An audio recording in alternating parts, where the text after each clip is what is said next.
Welcome to today's 60-minute roundtable discussion entitled The Bridge Between Legal Project Management and Knowledge Management. My name is Andrea Schofield from ILTA staff. Just a few housekeeping guidelines before we begin. If you are dialed in by phone, you can use *6 to unmute yourself. If you are logged in the chat meeting room, please note that you have a chat box in the toolbar at the bottom of the screen to type questions for the panelists. This session is being recorded and will be available shortly after the session concludes. Please keep in mind that this is not a presentation, but a conversation. Your input and opinions are greatly appreciated and welcomed. At the end of the session, we ask that you please take a few moments to complete the evaluation poll that will appear on your screen. I will now hand it off to Kat Freeman to begin. Kat? Thanks, Andrea. Welcome, everyone. Today's ILTA panel discussion, The Bridge Between Legal Project Management and Knowledge Management. I'm your moderator, Kat Freeman, Legal Technology Innovation Solutions Analyst at Alston & Bird. And we have an unbelievable amount of talent represented here today. I'm joined by Cain, Senior Director of Knowledge and Innovation Delivery at Fenwick & West, Susan Lambreth, Principal at LawVision and founder of the LPM Institute, Max Gladstone, Director of Innovation at Troutman Pepper, Masako Hashimoto, Senior Legal Project Manager at Frost Brown Todd. And last but not least, my colleague here at Alston & Bird, Taiesha Amica, Legal Technology Innovation Solutions Manager. Before we get into our discussion today, I want to go ahead and have a few brief introductions by our panelists. Taiesha, can you get us started? Absolutely. Thanks so much for having me. I am a solutions manager in our Legal Technology Innovation Group. Our group monitors and evaluates legal technology tools most often. These are emerging technology tools with lots of cool bells and whistles. Oh, hi, how are you? And sometimes. How are you?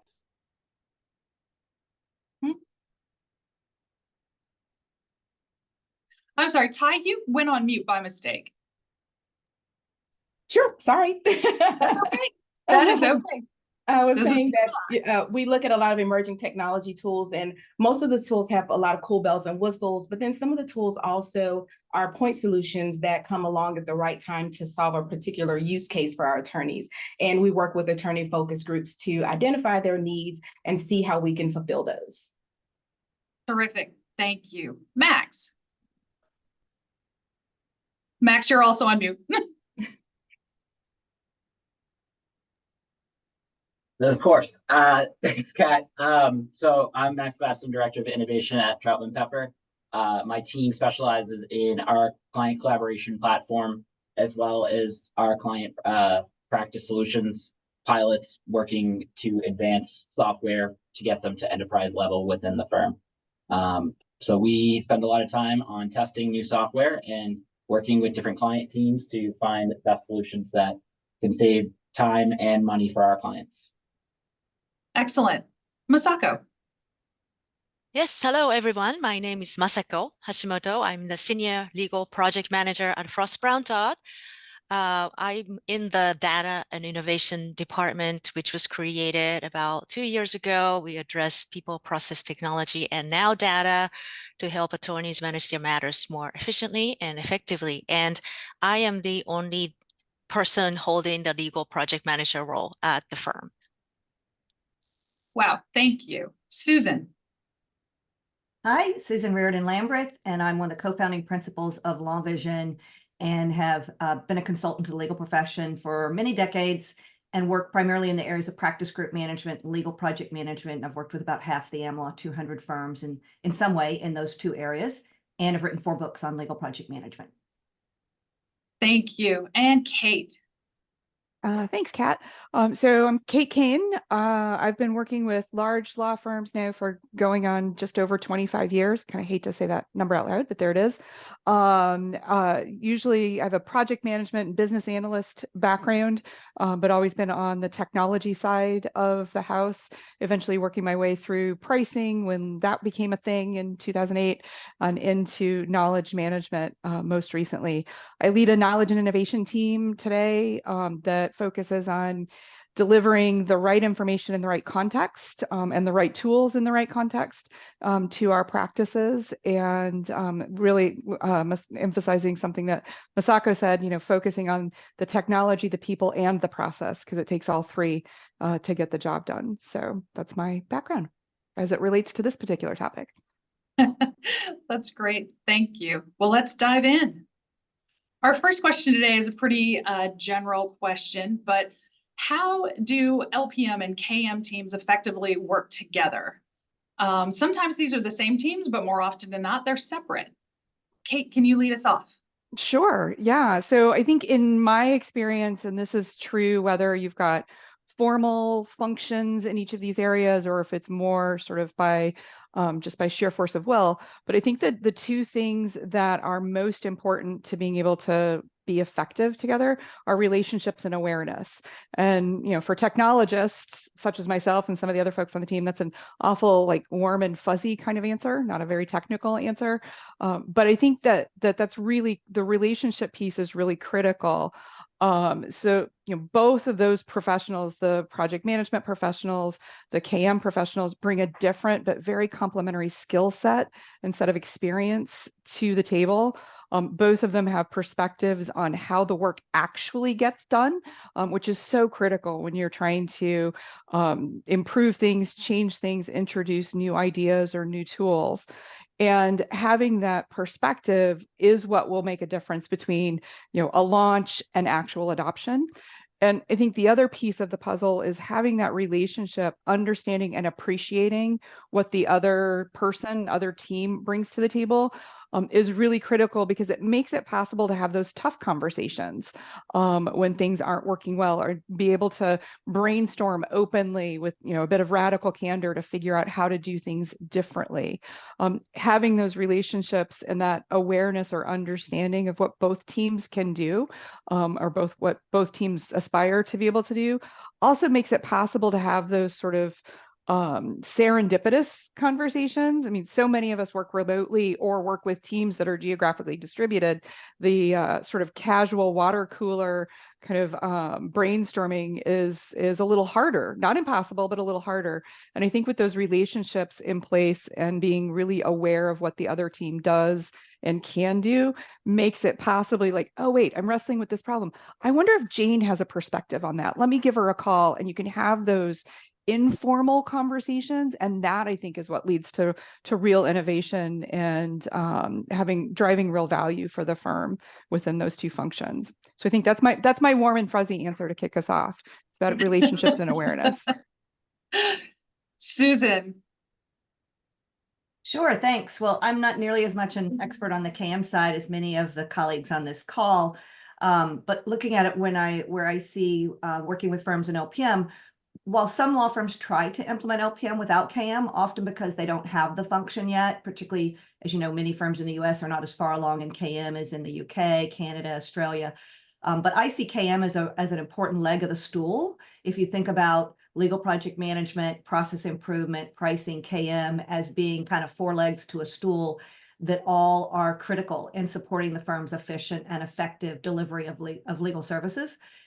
In firms that have formal KM functions, or even just a KM lawyer here or there, whether through full-time KM professionals, or in some cases associates that are given some billable time credit for knowledge management functions.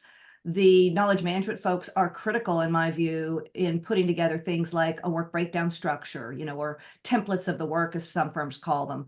Roadmaps or playbooks, as they're sometimes called, but basically mapping out what are the elements of a matter, the various steps, phases and steps in a matter that could be mapped out and that make it easier for the matter teams to stay on track and have nothing fall through the cracks.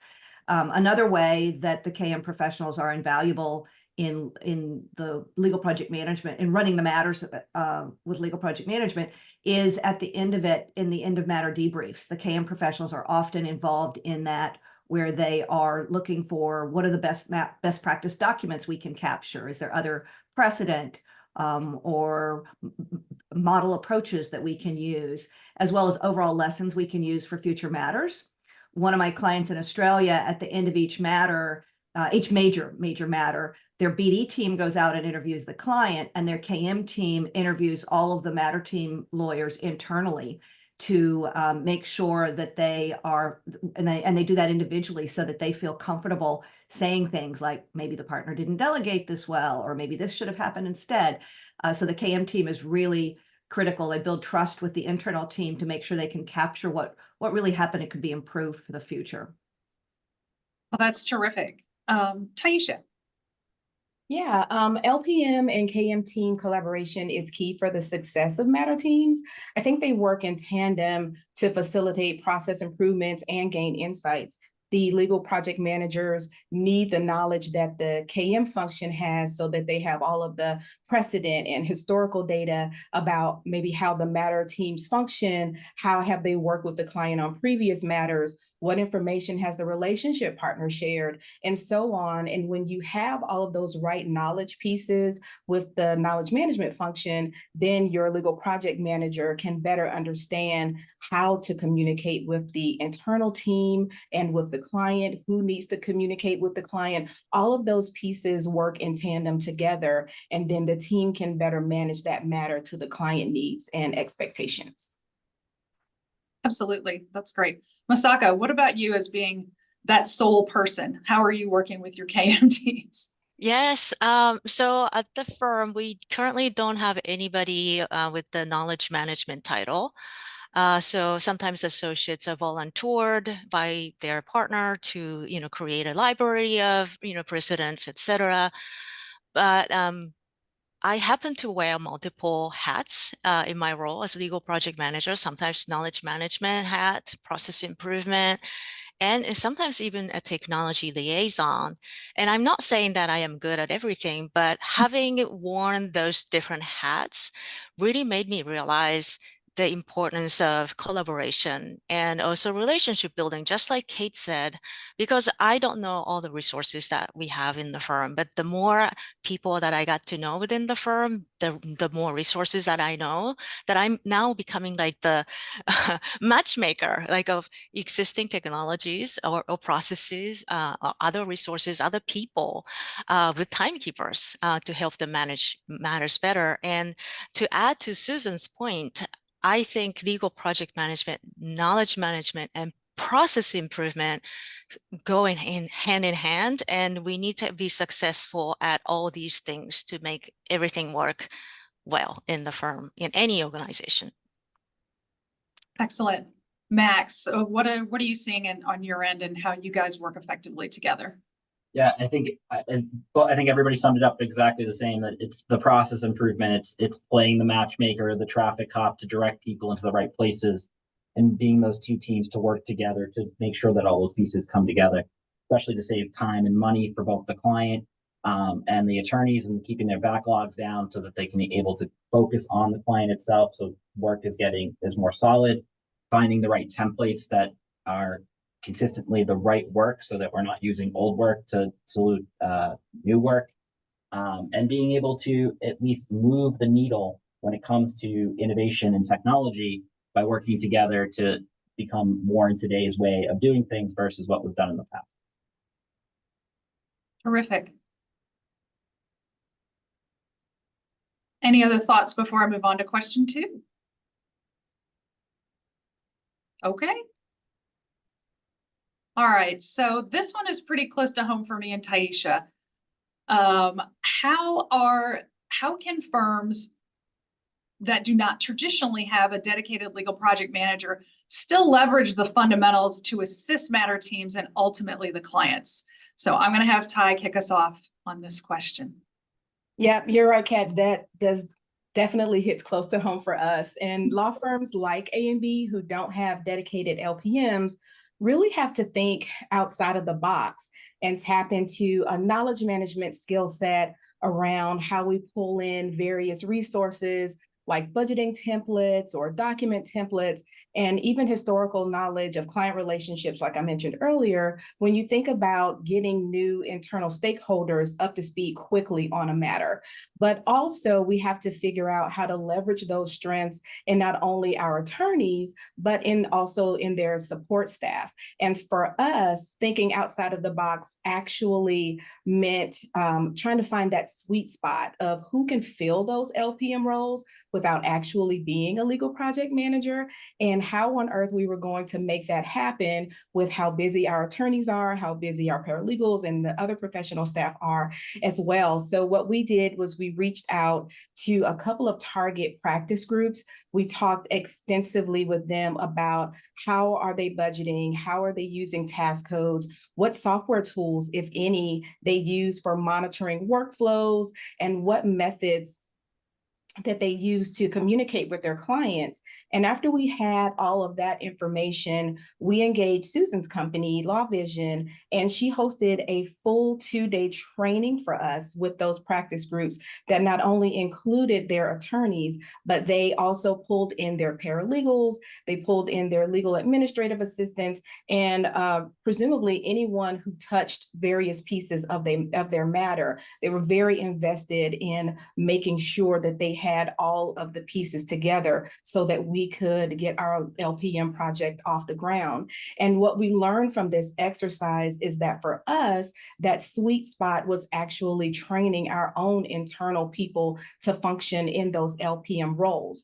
And so we have culled down that 2-day training into a 2-hour training, and we partnered with our legal technology innovation group, partners with our pricing team, so that those who attend the session get both that KM perspective and also that budgeting perspective as well. And so in these 2-hour interactive sessions that are geared towards our culture here at Alston and Bird, we use a combination of the LawVision principles, technology tools that speak to matter management that we use here at the firm. And we also have extensive conversations about budgeting and process improvement. Yeah, I'm not to toot our own horn, but we do a pretty amazing job. But Masako, what are you guys doing at Frost Brown? Yes, I thought had to spend some time on this because I was the first full-time legal project manager to be hired at the firm. And the approach I took since I joined the firm is really listen to timekeepers' pain points and really pick 1 or 2 themes or areas and made sure that those, focus areas are aligned with the firm's strategy. Because there are so many, initiatives or projects going on, and then you can tie everything to the, practice of law. So just kind of pay attention to those pain points and then kind of insert the legal project management essence to every project that the firm is doing. And one thing that I really learned in the last 3.5 years with the firm is that project management is really about proactive, timely, and transparent communication. And it has become so clear from the feedback I got from giving LPM training to partners, associates, paralegals, and even business professionals. They share the feedback of the techniques that they learned the most, or the things that they want to implement after taking the training. And it always comes down to communication. So just pay attention that, maybe if your project doesn't go well, it always has to do with some kind of a communication issue. So start with that, make sure you have the cover the basic if you are helping legal matter teams. Did we communicate who is doing what by when and how? If you don't cover those basics, somebody is going to do something differently, or somebody is not understanding what they're supposed to be doing, and something will fall through the cracks and everything falls down.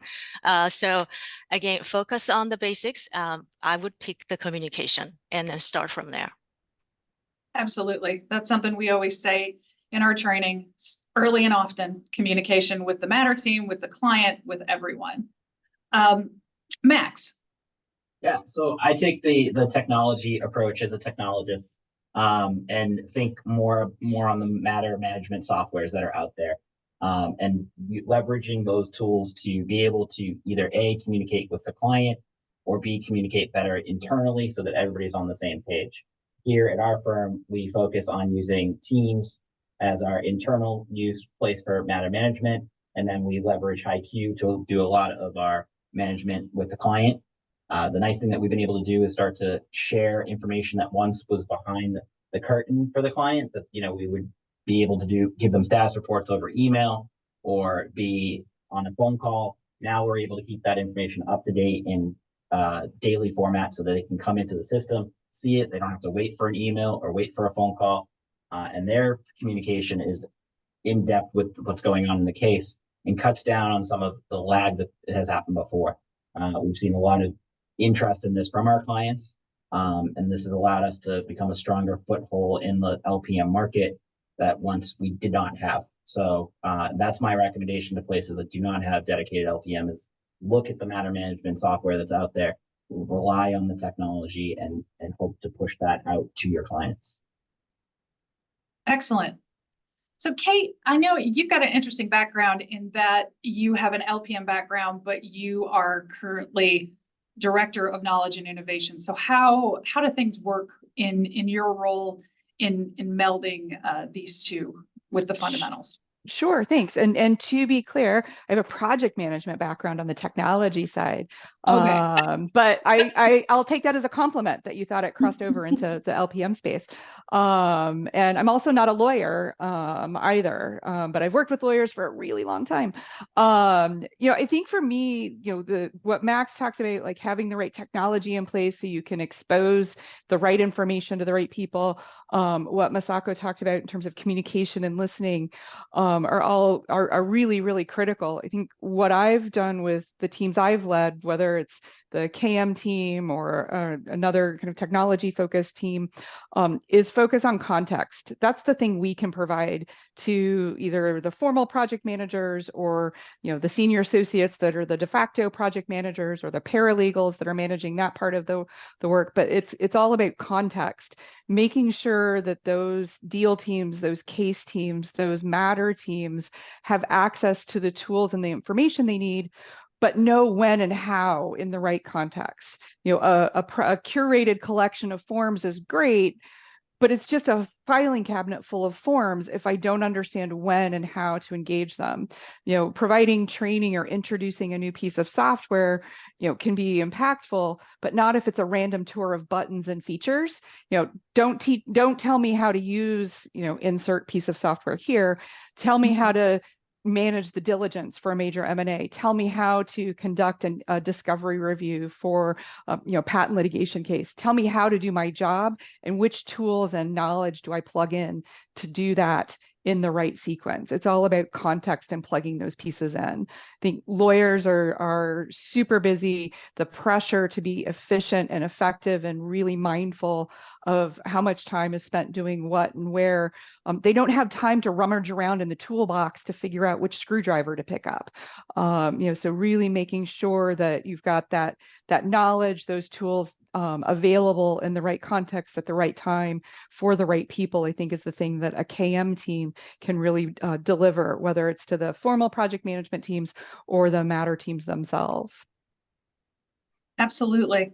And Susan, I've been particularly interested in your perspective on this as you're sort of on the outside pointing in to everyone. Sure. And echo what everyone else has said, a lot of great suggestions. I like, there's a quote that was on Bloomberg Law a while back, quite a number of years ago. It says, any lawyer who's ever managed a matter or planned a budget has acted as a project manager. But a new movement's now underway to improve legal results by applying the best practices from the formal discipline of project management.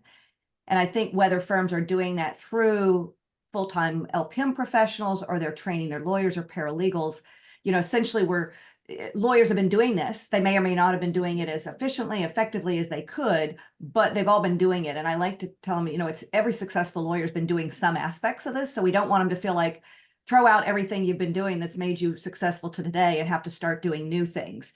So I think that's one piece of it. The other part, though, is a large percentage of clients today are asking for LPM, which we'll talk about later. But so even in firms that don't have legal project managers, again, someone is playing this role in some way. Often partners are working with pricing to try to figure out how to scope. then a partner, often with the assistance of a mid-level or senior associate, is managing the work, sometimes with some knowledge of some LPM tools and approaches, and other times trying to just do the best they can with Excel, other spreadsheets, timelines, task list, and so on. Every deal lawyer that's ever used a closing checklist, that's a part of LPM, but they weren't really thinking about themselves as using LPM. And in some firms, their practice group professionals play some of this role if they don't have dedicated legal project managers.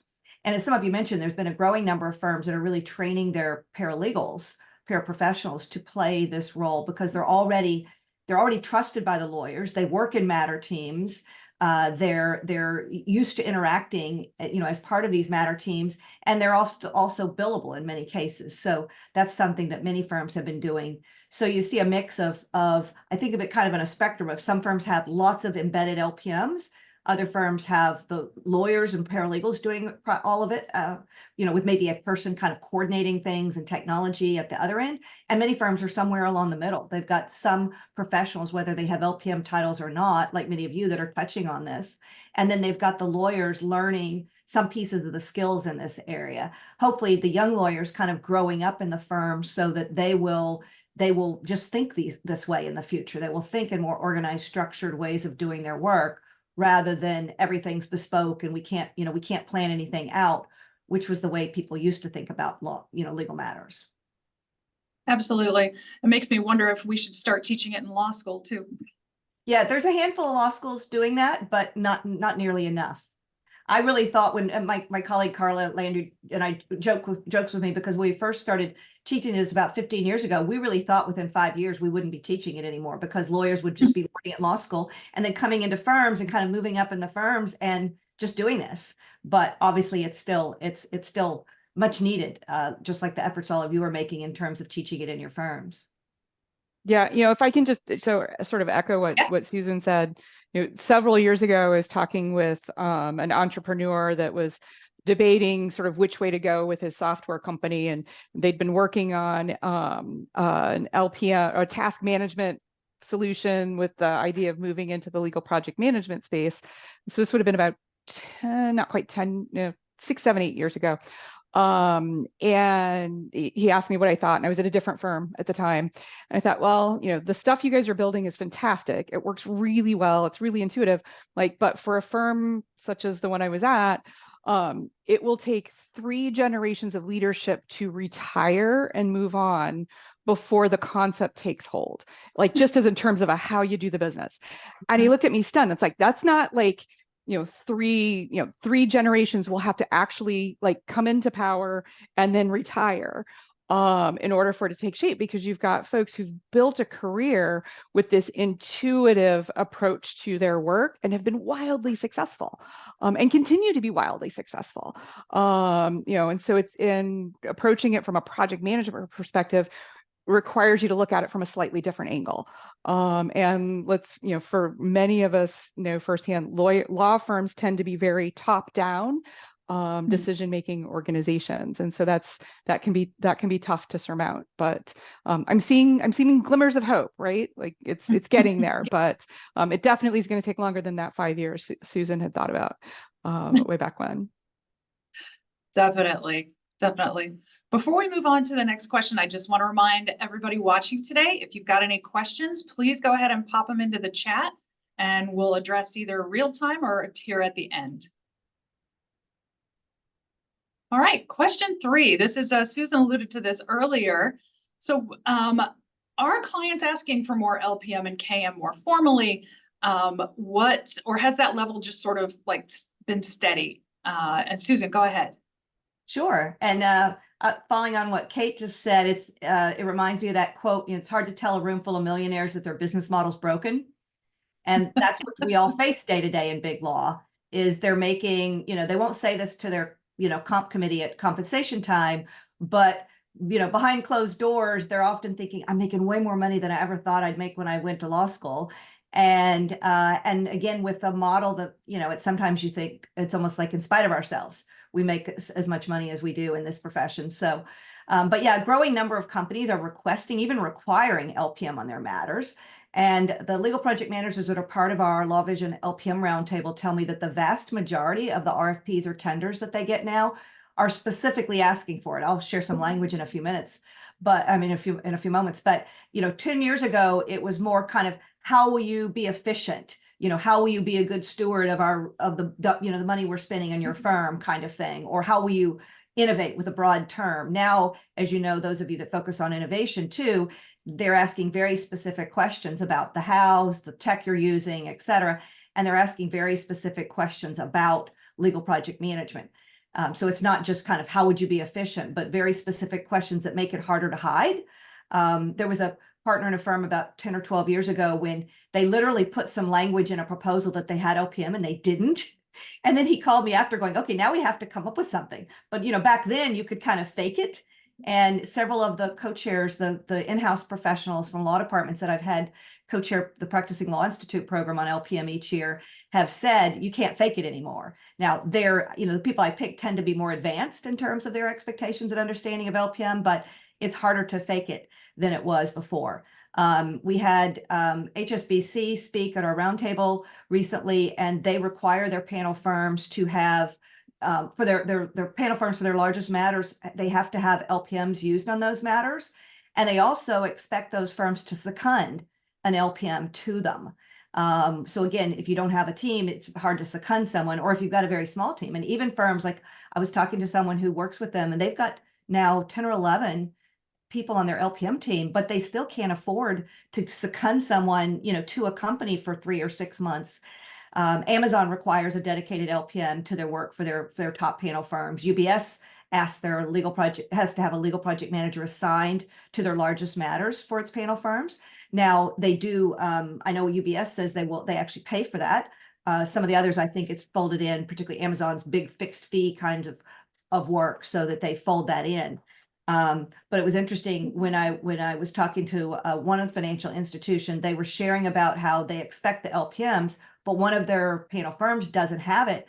And the person at the bank said, I keep telling the partner, you can't be the LPM. You're way too expensive to be the LPM. Again, doesn't mean it has to be a full-time LPM professional. It could be a mid-level associate trained in this. It could be a paralegal, but someone who's trained in it and who's not at a partner rate and again, with this idea, like Kate was saying, kind of doing things the way they used to do them in this very bespoke, intuitive way, rather than bringing more structure to it, as we know LPM and KM do. But here's some examples. Like Microsoft said in an RFP, do you have dedicated legal project management professionals? If yes, provide their names and titles. That makes it kind of hard to hide.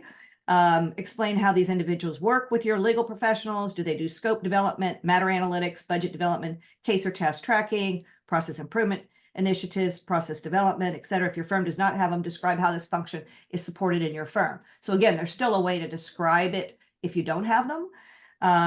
Another financial institution, explain how your firm would add value to this transaction in terms of project management. What role does it play in your engagement? Citibank, what would you do for us in terms of using LPM and providing LPM training to our legal professionals? So not just providing on their matter, but actually training their in-house people, which has become more of a trend. Transamerica, does your firm use legal project managers, if any? What, if any, LPM tools does your firm use? And it goes on, to list a number of those. And there's dozens of companies I could, share logos, but of companies that are expecting it or requiring it on their matters. Yeah, and I think the in-house legal departments too are getting wise to needing that same training on their end as well. So Max, what are you seeing on the KM innovation side? Yeah, so exactly what you said, that the clients and the in-house counsels, they're looking for that training. They're looking for those tools. Coming into this, 15 years ago, I always thought these major corporations had legal budget, that they had all the same tools we had. And as I started to learn that they don't, and they continually don't, as these tools get more and more expensive, as they have less opportunity to get involved.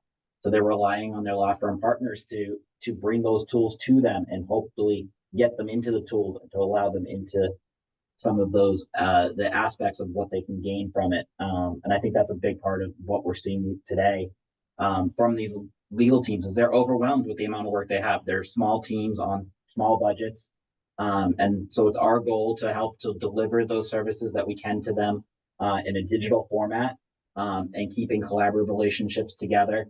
And LPM and KM teams can do that with the different tools that are out there and focus together on how to deliver. And I think it's also important to listen to what the clients need as you show them what you have, so that they can give you feedback, so that nothing is just here's your cookie cutter project. Isn't going to work for every client, but if you work together, you can collaborate a solution that's going to work as a whole for them, which is something that we've seen over time, that we try to give here's the one model we have, good luck to you.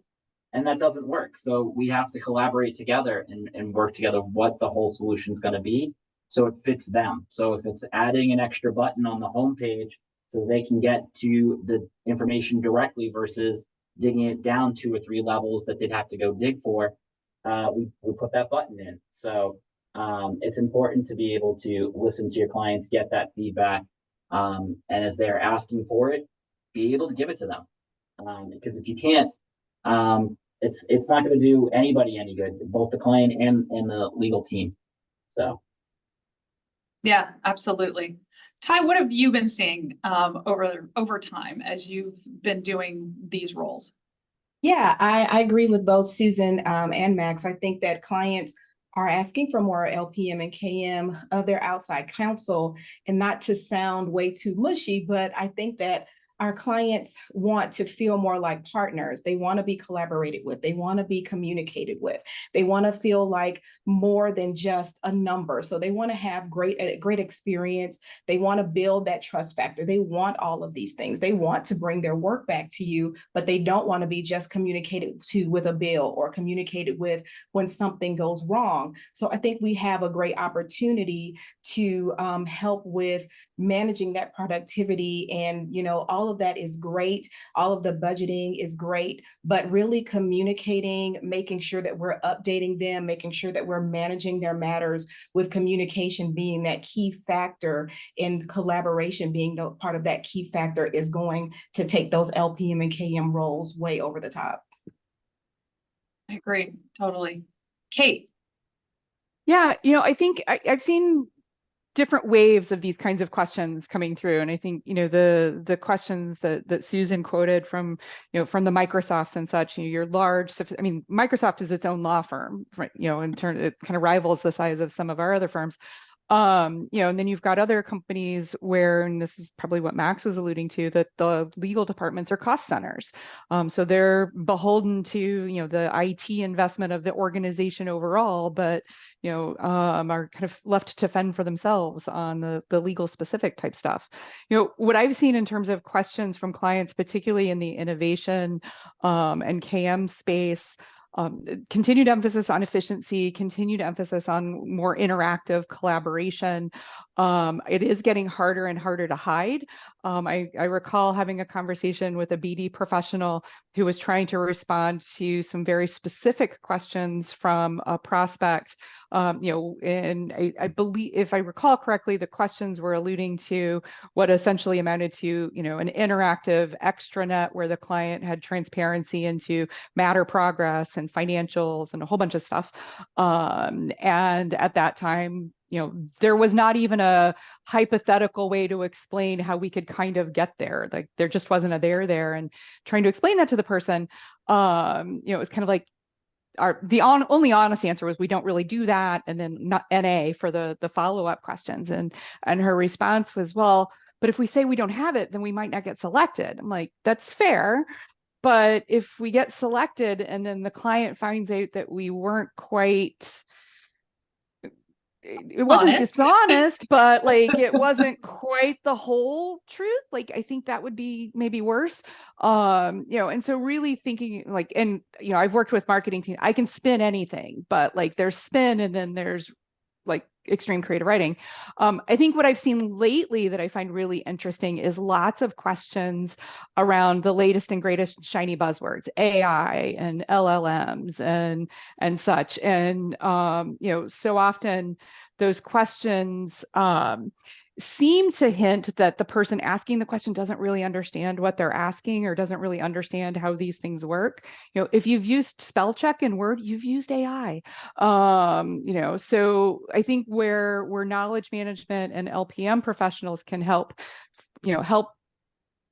provide some clarity on that front is often, we, with our knowledge of how the work actually gets done and how, what the clients are actually sort of looking for in terms of the service itself, we can often sort of read between the lines of those kinds of questions to get at like what's the anxiety, what's the inspiration behind the question, and answer that. If people are talking, it's like, well, do you use generative AI? We don't like generative AI. It's like, all right, let's get at the, here's the context of that question. Here's what the risks are. Here's how we manage those risks, kind of getting at whatever's behind the question and helping sort of move that conversation forward. I think that at the end of the day, most sophisticated clients are focused on getting the results that they need and getting good value for each dollar they spend. And so really focusing on how to deliver that value, how to deliver those results effectively, but doing it honestly. I mean, let's face it, prior to 2008, a lot of lawyers thought a 12% discount was an alternative fee arrangement. Now there's a lot of lawyers that understand that that's not quite the case. So, necessity is the mother of invention, but I think those of us in the LPM and the KM space can help our legal teams, particularly our partners doing business development and building those client relationships, understand what might be behind some of those questions so that the firm can put their best foot forward and continue to evolve to meet their clients' needs. Totally. And I think, as we've said, if you say you have it, you better have it. You better have it. Or something that looks like it or acts like it. Yeah, for sure. Yeah. Masako.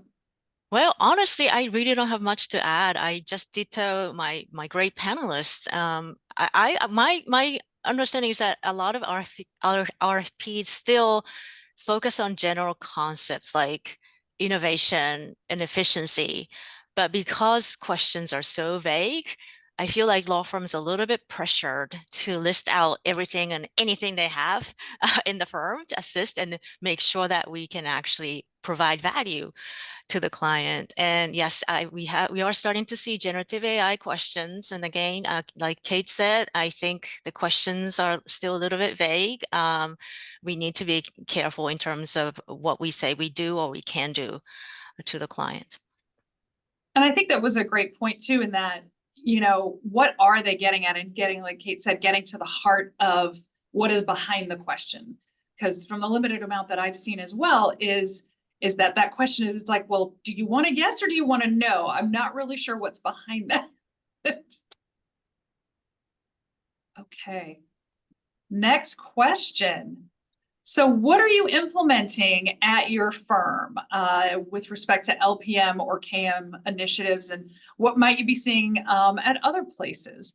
Masako, when we spoke previously, you were talking about some changes in your LPM program. Can you share what your team is doing right now? Well, I would say, well, most of our panelists will respond to this question to share their maybe technology implementation, maybe their great dashboards, etc. But I want to share a recent example where LPM and KM provided a sort of holistic approach in managing matters. And I think this example would highlight how FPT is utilizing the LPM resource or LPM program in the firm. And it doesn't mean that the firm is not implementing technology. I am in the data and innovation technology department, and then we are continuing to explore new technologies and implementing. So with that, just wanted to put that background. So my most recent project, or my current project as well, is involving the Corporate Transparency Act. As you may know, this law became effective as of January of this year. So the firm created a task force, and I was invited to be on that team. And this big project really highlighted the LPM and KM value. So with this task force, I collaborated with the corporate paralegals to revamp the existing entity formation checklist to include the CTA items, and I developed a process flow map after sort of talking to attorneys and paralegals to map out the new legal workflow process. And also we developed a number of templates and questionnaires and such that our paralegals and attorneys can use. So I created a resource matrix diagram so that attorneys and paralegals know which resources are available at what point of their workflow. We also explored the existing entity management system that was really not utilized, but now we set up a firm-wide policy to use it as a centralized database to record every new entity that we create for our clients. And now we are using document automation tool to create a client-facing product. And now we've gone through 3 months of the new CTA world. So we are creating a CTA audit service offering package that will require my collaboration with the pricing team to come up with a nice pricing package, and also developing some scoping for this service offering. And now I am seeing myself collaborating with our data team to potentially use generative AI or maybe document automation or other tools to make sure this service offering is going to be profitable and managed efficiently. So I just wanted to share this example to show that LPM, yes, has a part of technology, right, to manage matters, but by collaborating and incorporating LPM and KM, it can do so many different things. That's a great initiative, and that must have been a huge and ongoing long project. Taiesha.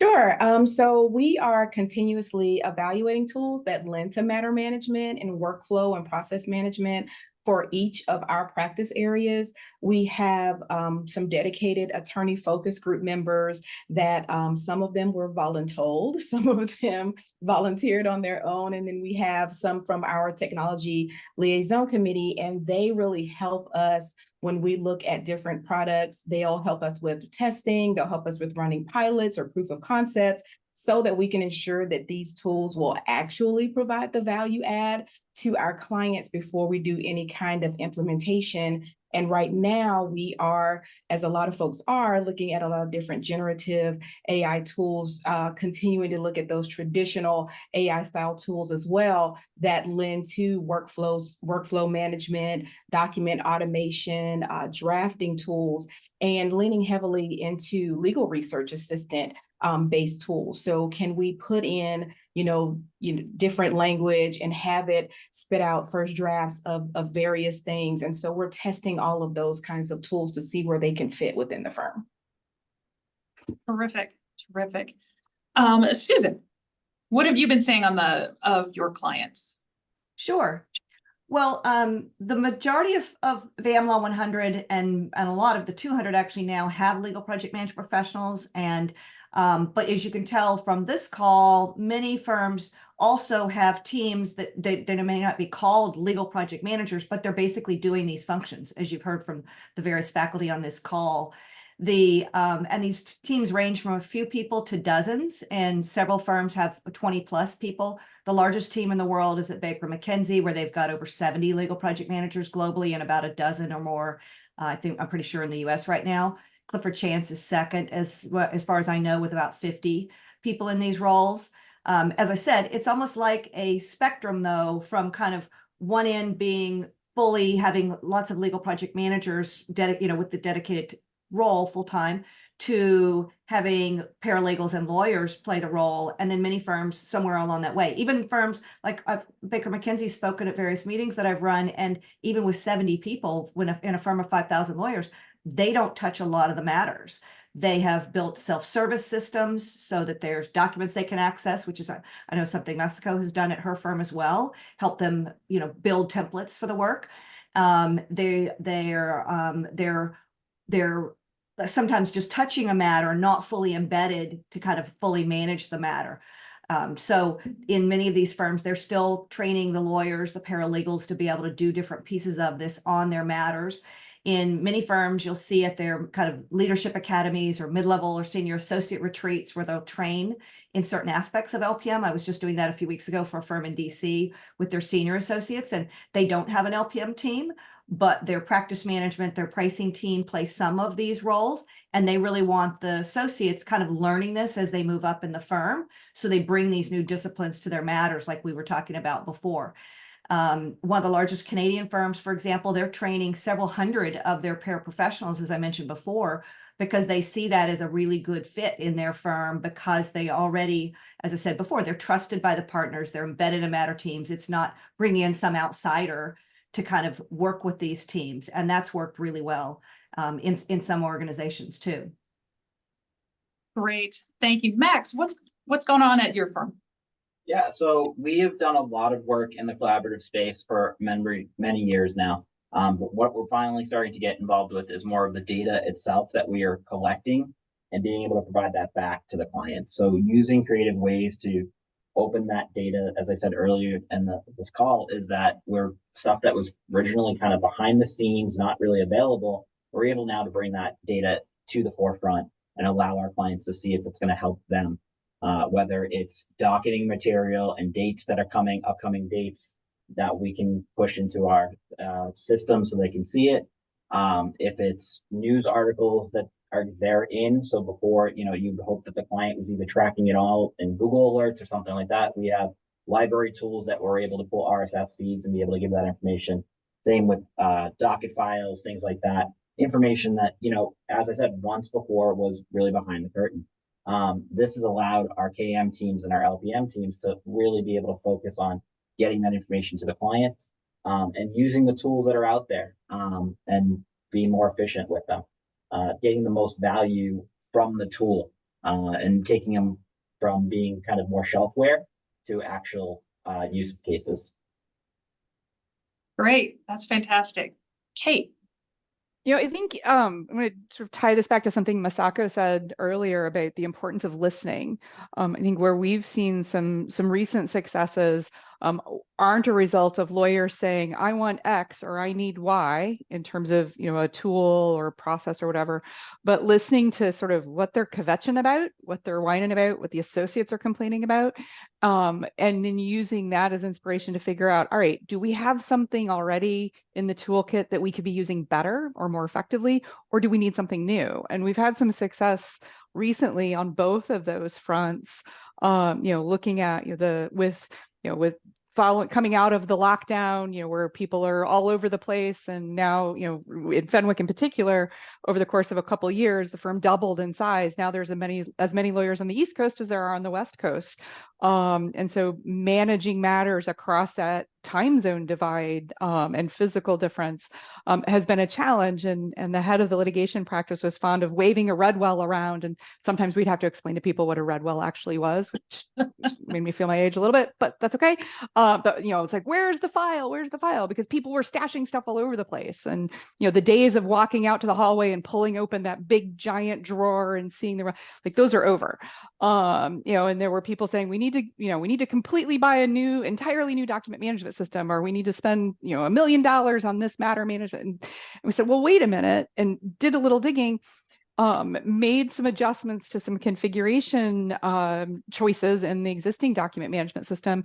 And we went from the head of litigation describing the firm's document management system with, let's just say, a very negative but clever play on the brand name to, it's like, all right, well, okay, maybe this isn't the right solution, but it's something we own. So let's give it a shot, and then we'll learn from that and figure out what's next. So as part of that demo, his reaction was, all right, I didn't throw up, so I guess we can try it. He has a particular sense of humor. 3 months later, he's actively recruiting other partners to change the way their case teams work to leverage this new process using technology we already had in-house, but using it differently and more effectively with an emphasis on the people and the process involved. So rather than just saying, here's the button, go with God, it was, all right, here's how we can do it. Here's how it aligns with the different kinds of cases and so on. So that's an example of using what you already have Similarly, also within our litigation group, our K&I attorney always joins the monthly associate calls. And the best part of those calls are the 5 or 10 minutes as people are joining and chitter-chatting before the formal agenda starts, because you listen to what they're really thinking about, or you hear what they're really thinking about.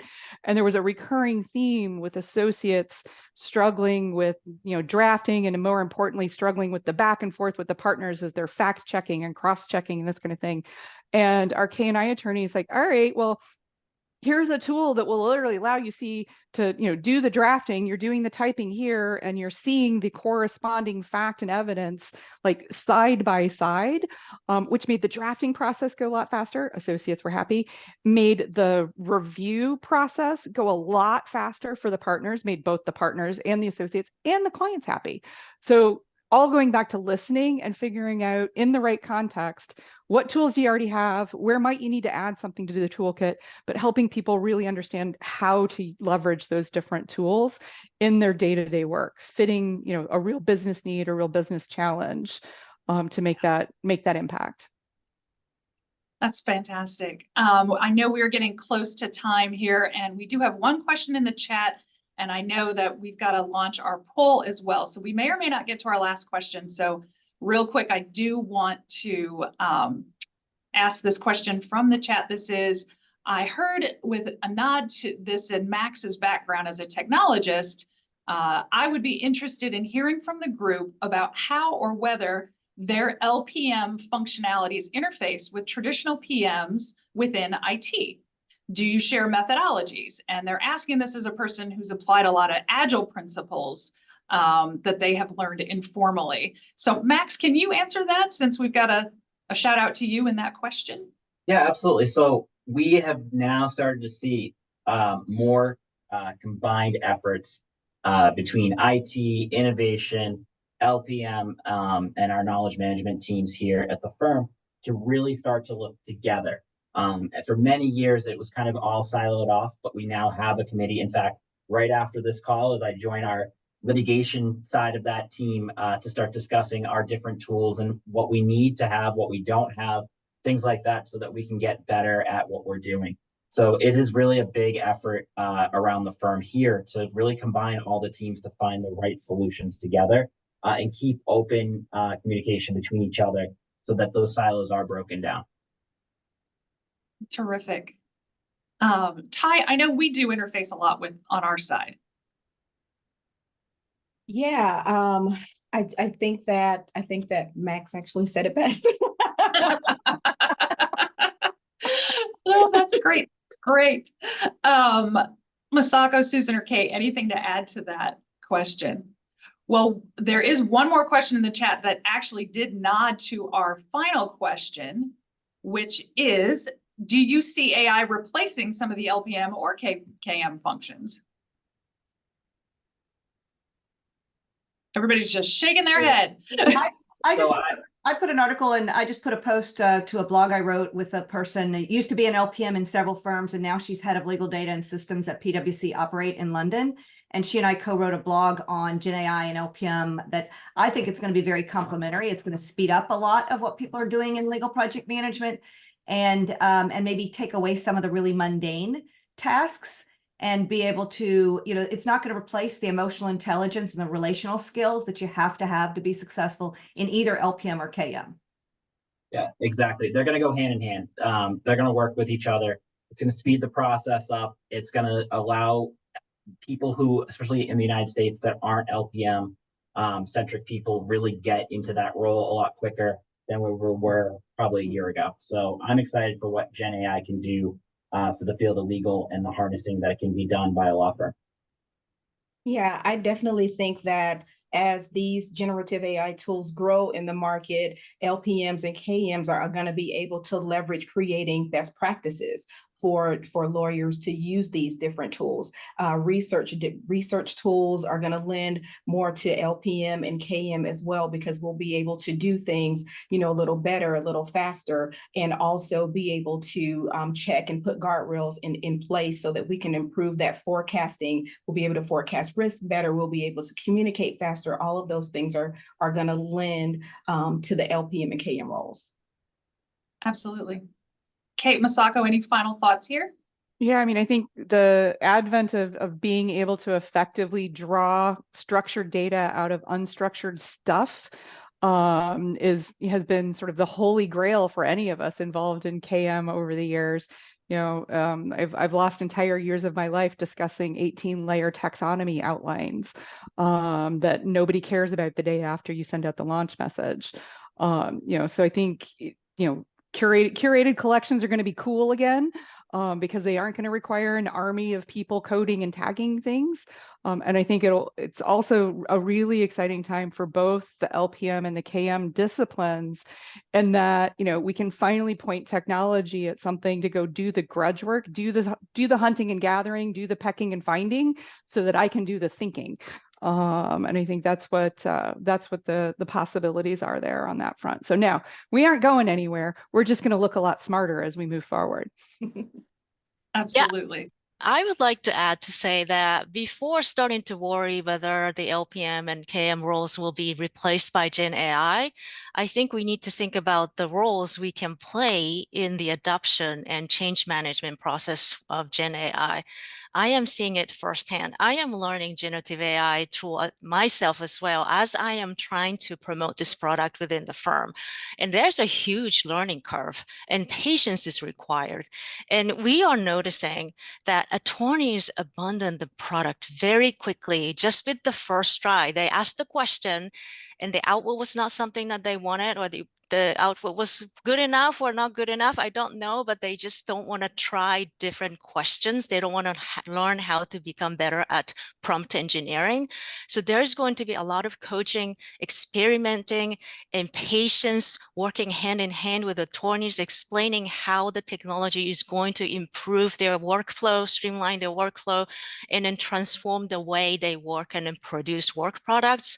And legal project managers and knowledge management professionals, they need to work closely on this with this project and product. Perfect. Absolutely. Well, we are at time. I want to thank all of our panelists today. This was a terrific discussion. And if anyone has any questions or would like to discuss anything further, please feel free to reach out to me or any one of our panelists. And I do hope those who will be tuning in to view this session later will find it as valuable as I did. Thank you, everyone. Thank you. Thank you. You.